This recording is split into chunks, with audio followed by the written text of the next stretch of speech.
reached when I reach the point in the game at which I feel like auto attacks are more effective, I tend to really lean on that rather than using hands as frequently as I should, which is certainly a problem. Hands are good. We see the double damage here, so instead of going back to base, I'm going to go grab it. We don't know how many teammates of theirs are there, and they definitely have a ward, so they saw the Tempest, which could be bad. But I'd really like to get this DD. The Tempest actually throws down Meteor first, which I guess is alright, and then gets off the stun. Yeah, so you can see there I was kind of just auto-attacking, and then I was like, ooh, I should use a hand. And then I used the completely wrong one and missed. But it worked out anyway, but I mean, it still kind of gives you an idea of exactly what I'm talking about. In the sense of my poor hands. No puns intended. Yeah, I understand we have ults still, or again, so we should certainly be pushing. We really need to try to make something happen. Unfortunately, our Andromeda doesn't have mana or something. So this is kind of so talking about what's going wrong in this game now is basically that we're not being aggressive enough, although it is hard to be aggressive at the same time too, because they have a Behemoth and a Kraken, which kind of turtle very well. So essentially, since we just killed Behemoth, this is the perfect time to be pushing. Unfortunately, not having our Andromeda is really bad, but we still have 4 and 4, and without Behemoth, I think we should be able to win with our Engineer and Tempest ults. So I'm going to Geometers up and do as much damage to this tower as possible. I realize that it's put me ahead of the other illusions, so I try to get back. I'm actually just telling my team to back out because the Behemoth is up now, so we no longer have a good situation in which to fight.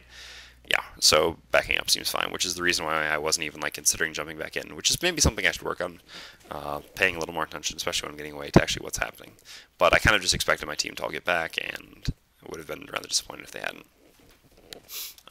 So we see these 2 dragons here from a long time ago, I think, and so I really want to take them down. So yeah, just going to do that. Dampier comes in to leech some health and to help tank them for me a little bit.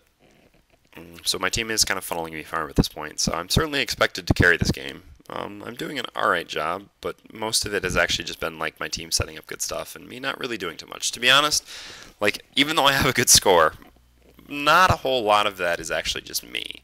I'm really kind of getting carried by my team and just have a strong hero who I'm certainly not playing to anywhere near the fullest of his extent.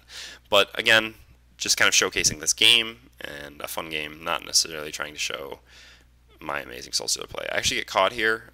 I should, Shrunken Head right away. I do Shrunken Head in time.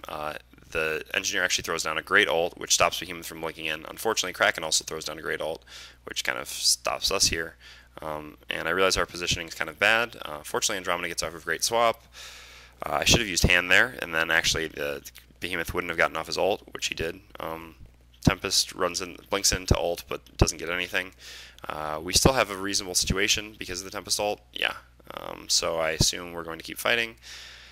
And I have the token. So the token's going to be used, and Tempest doesn't really ult much there, which is kind of bad. Here I should be using hands. This is my biggest mistake here is I kind of just assume that I'm going to be able to kill him with auto attacks much sooner than I do. It's not until then, at the end there, that I realize, oh shit, I'm not killing him, partially because I didn't realize the Defiler was up behind me hitting me with her ult. So poor awareness for certain. And yeah, also should have definitely used 2 hands there. Didn't really realize, I expected, he was dropping really fast, but obviously the problem with Malakin, again, this is just me not playing enough, is that he obviously starts attacking a lot faster the lower his health gets. So he actually kind of reached an equilibrium with attacking frequently enough with his green sword on that yeah, as you can see I say in chat, that he reached a point in which I wasn't going to be able to kill him with auto attacks. So if I had just used 1 hand or 2 hands even sooner, he would certainly have died there, and I probably wouldn't have because I don't think Defiler could chase me down. So that was certainly poor of me. That's the first of many throw by me. And I don't know if there's a lot that went wrong there. So another thing kind of happened. So like I said, at the beginning, Tempest, not the best pick against their team. Obviously, he had that one amazing ult, which could have basically single-handedly turned the game and was very influential. But beyond that, hasn't really done much else. I mean, a couple stuns here and there, but yeah, see. I'm kind of talking about this. So a problem with having Tempest on your team is you kind of live and die by Tempest, so to speak. When Tempest is being successful for you guys, it's amazing, but when he's not, it's not so good because we're kind of gonna, I don't know, like when I kept going forward there, I expected that to be a favorable situation because I knew we still had a Tempest ult, so I expected him, even though he just uses Blink, it should have been up pretty soon. He would blink in, he would ult a couple of them, I would hand them down or something, and they would die.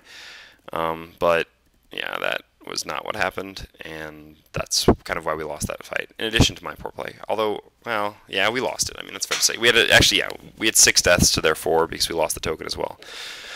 Anyway, finally finishing out my Frostwolf skull here. So it's good to finally have that.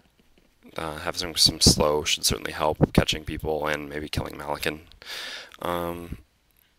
Yeah, we still need to keep being aggressive because they're late. I mean, Malikan's really catching up now, as you can see in that fight. He's just very strong. So yeah, I want to go gank their woods after nuking down this creep wave, which I actually managed to successfully do. Unfortunately, we've passed the point in the game. I think it's 35 minutes when the creeps grow stronger, to the point that Soulstealer can actually no longer double nuke to kill a creep wave, which is really kind of unfortunate, which is why, like here, I didn't just double nuke and get all those creeps. So it's kind of a bad time for me. But I do have most of my, basically do have all my core items at this point. Like the 6th slot should just be Homecoming Stone. Yeah, we're kind of talking about what happened there. So we have Tempest ult, so we're going to try to push again. We do have very strong ults, but unfortunately so do they. Here we actually see the Behemoth. Tempest should actually just have blinked in. Oh yeah, but there were more people over there. But fortunately the Andromeda, well, has blinked now, which is certainly an interesting choice. So we're able to kill the Tempest. I didn't realize that there were people over here in time, so I'm actually running over very slowly. I should be throwing on my Jaminers right now. Yeah, what should I do? But I actually, I thought I clicked and dragged all of them, but I didn't, which kind of puts me in a bad spot because I have to run back. Yeah, I throw up my Shrunken Head there, not really for much of a reason. Just, I guess I really want to make sure we did win that fight, so I threw it up just on the off chance that any magic damage would be coming out of somewhere. The main reason we won that fight, despite, once again, my poor play, actually, I should have myself along. I think this game might have been played before I realized that Here's a New Earth basically saved any of your control groups, although I'm not sure. I think I knew it, but maybe I just wasn't thinking of it in relativity to Soulstealer. But I should have myself, along with my illusions when Geometers is up, set as control group 1, so that I think that way, if I would press 1 after using it, it would select me and the illusions, so that problem wouldn't arise. Because that was certainly unfortunate. It led to me not being as effective in the fight as soon as possible. Here, I really want the Andromeda should have just blinked in and killed that Defiler right away, like stunned the Defiler, and then we could have killed her right away. Yeah, here I throw some attacks at her, and I thought I hit her with a regular one of my attacks and not my illusions, so I thought she died there. But she didn't, which led to me dying. So kind of why I was playing so aggressive there, and just the situation. Well, Andromeda has blink, so I expect Andromeda to just blink in on the Defiler right away. So I'm playing up, so I'm in a position where as soon as the Andromeda blinks on the Defiler, we can just kill the Defiler really quick and finish the tower. Because the rest of my team is pretty low HP, so they can't really play up. The Andromeda doesn't blink in and stun, though, which kind of actually throws that fight, to be honest, and then gets caught with a silence by Defiler and then a stun by Behemoth, and that's why the Defiler lives, and that's why I died. But I was probably playing up too far anyway, but again, this is just kind of a case of I really want to win this game quickly, because I know we're eventually going to lose, so I'm just trying, I really felt we really needed to get racks there, and we didn't. So they're going to push mid. I do have buyback money, so I'm going to buy back, and then going to head mid. Yeah, we have teammates in the jungle who should already basically be back, because the push was pretty much telegraphed from there, but unfortunately, Dampier has a TP. He teleports in, and he has his Shrunken Head now, and Tempest gets another amazing ult. I should be using hands here already, because there's a bunch of them grouped up together. That's a perfect example of really poor play by me. Like, I didn't use any hands there, which is just really bad, to be honest. I honestly don't even know what I was thinking there, and it really leads to us not winning a fight that we should have, or not winning by as much as we should have. I do get away from the Defiler, and she is going to go down to the Engineer ult. Like, honestly, this is why I didn't want to cast this game, because it's embarrassing. Like, I didn't use a single hand there. Like, there were 3 of them grouped up in the Tempest ult. Like, even if my auto attacks do as much damage as a hand does to a single target, a hand would hit 3 targets. So each hand would hit for 900 damage. Like, obviously, magic reduction aside. Like, so I can easily hit 2 hands there. Like, not using hands there, it's just, and I didn't ult either, and I don't even know, like, I mean, yeah, me throwing this game is what it is.